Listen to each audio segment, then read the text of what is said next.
Productions.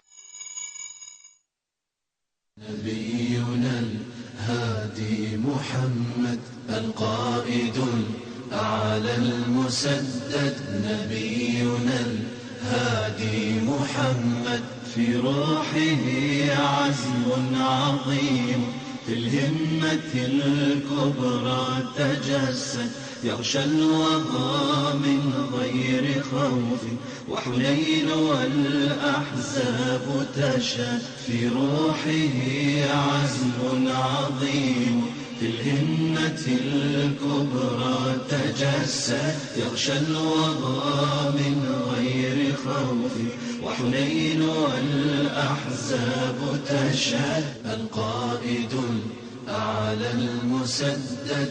نبينا الهادي محمد في روحه عزم عظيم، في الهمة الكبرى تجسد. Dear Muslim brothers and respected guests from the non-Muslims who are seeking to understand the purpose of life.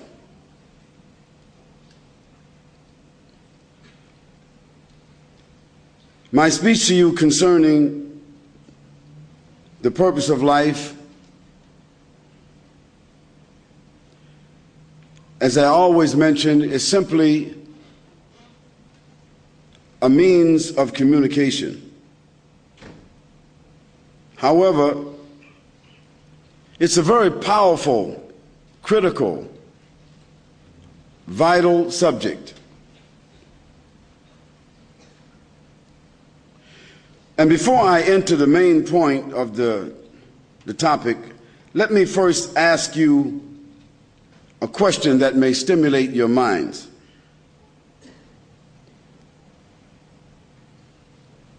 Now, many of you are, and most of you, are educated, well endowed, leaders in your own fields, fathers, mothers, professionals, sophisticated human beings.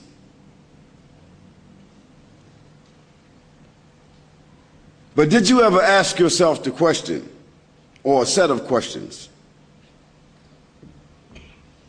Do you know why you are here on this earth? And when you die, and of course, there's nobody that has any doubt, regardless of what persuasion, what denomination, what gender, what background, what church, what religion, system, ideology, or ism that you belong to, there's no doubt that everybody in this room one day will die. Now, if there's anyone that has a doubt about that, then you're the only one that doesn't have to answer the question, what is the purpose of life? Because you may be able to circumvent the consequences or the responsibility of that question. Of course, no one has any doubt about death. For if the benefactor of life, the causer of life, the creator of life, the owner of life, if that source of life had no other power over the creatures that have life, death would be enough evidence.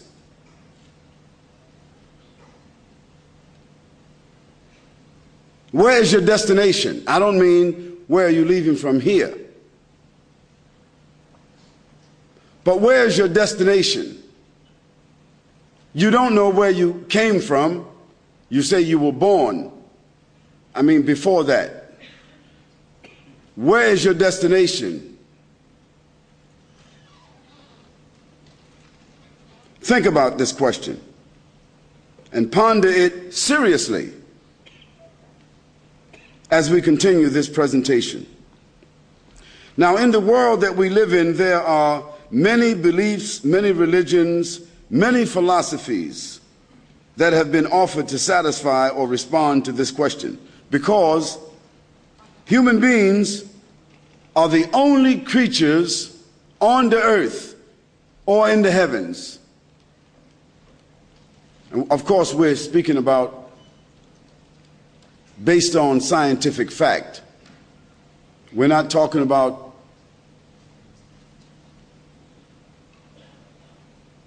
Metro-Goldwyn-Mayer or Steven Spielberg or Disneyland. They have some other philosophies that they will give us the indication to believe. But until now, there is no scientific evidence that there are any other creatures in the heavens or the earth who has the intellect or the faculties or the capacity of human beings. And because of the faculties that human beings are endowed with,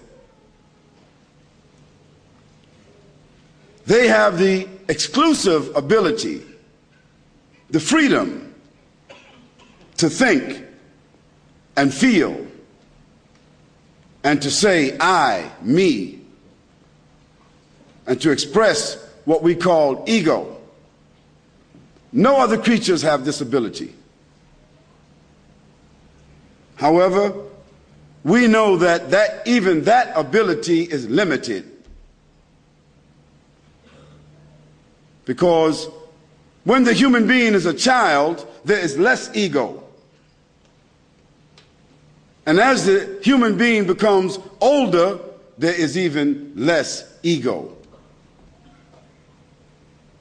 The height of the human being's ego is at the height of their strength, their development, their endowment, what they have, what they call strength, possession. But it lasts only an afternoon. That afternoon might be in some cases 20 years, 30 years, 40 years, 60 years, 80 years. But inevitably, the years of the human being passes quickly.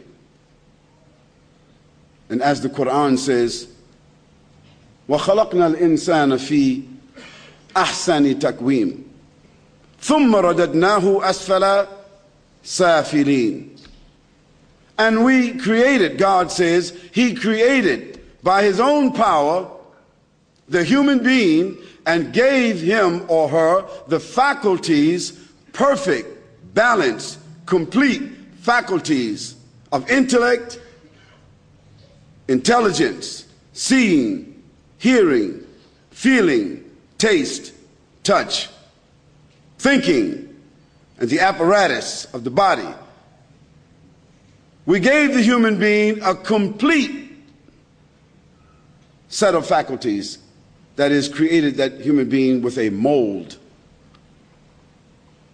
ثُمَّ رَدَدْنَاهُ أَسْفَلَ سَافِلِينَ. But after that, after giving them, endowing that human being with that perfect set of faculties, ثُمَّ رَدَدْنَاهُ أَسْفَلَ سَافِلِينَ. Then we return him or her to the lowest of the low. They lose the eyesight, they lose the hearing, they lose the smell, they lose the touch, they lose the taste, they lose and depreciate even the physical composition. Now this is what the Quran said almost 1500 years ago. Is this the case? It is. It is only human beings that have the ability to think, feel, imagine, and explore, to propose, and to determine. These human beings have, over their period of recorded history, developed and put forward many different concepts and answers, and many writers, poets, sages, philosophers, prophets, and messengers, peace be upon all of those prophets and messengers, have come to tell us, you and I, what is the purpose of life.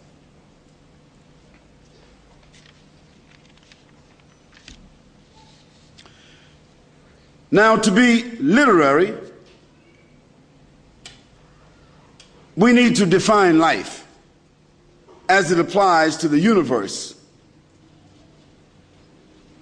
And we don't mean to define life universally, because we cannot. It's too wide of a subject. It's too far, and we haven't explored that much. The time that man has been on this earth, man has come to discover a few things. But relative to the size of the universe, man hasn't covered even a pin drop. But man has discovered a few things about himself, his environment, and the world. So let us define life as it applies to the human being, his society, and his environment. And then let us consider the purpose of our existence in this respect. Generally, we find in the dictionaries the following definition of human life. 1, the phenomena of existence. The phenomena. This means something which is unsolved, unknown, profound, and scientific facts yet have to be able to explain it. Phenomena. Another word for phenomena is called miracle. The phenomena of existence as it applies to 1, biological development, 2, social dynamics, 3, psychological and mental processes, 4, the interdependence and interaction with the external environment, and finally, the complete synchronization of the many micro and macro systems that support human existence and the universe as we know it. Isn't that a profound definition? Next, let us define the word purpose, because we said life. Now let's define purpose. Purpose means objective, aim, significance, meaning, target, mission, reality. That's purpose. With these general definitions, let us surf the web. Let us approach our topic, the purpose of life. Now, in our discussion, the purpose of life, let's keep it all in context. What do we want to do? We want to know that as human beings, what is our objective in respect to why are we here and where are we going? And who is our benefactor? Who or what is our common benefactor that is responsible for us being here? Because when we define that, then we know who we are accountable to. It's very simple. Those of you who work on a job and you're not the boss, you understand the issue of subordination. And those of you who work on jobs and you are the bosses, you also understand accountability and you exercise it.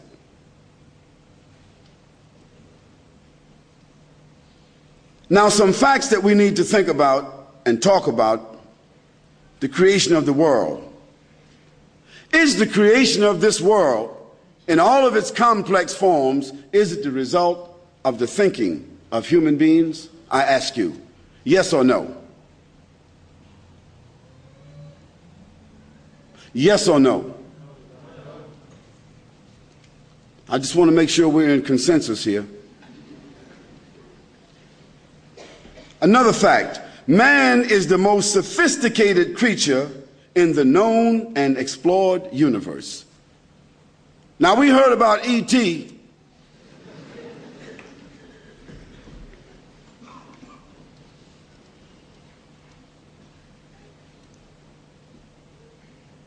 But there's no evidence, no scientific evidence, with all the theories and sightings of extraterrestrial beings and sophisticated civilizations outside of this universe, that Star Trek has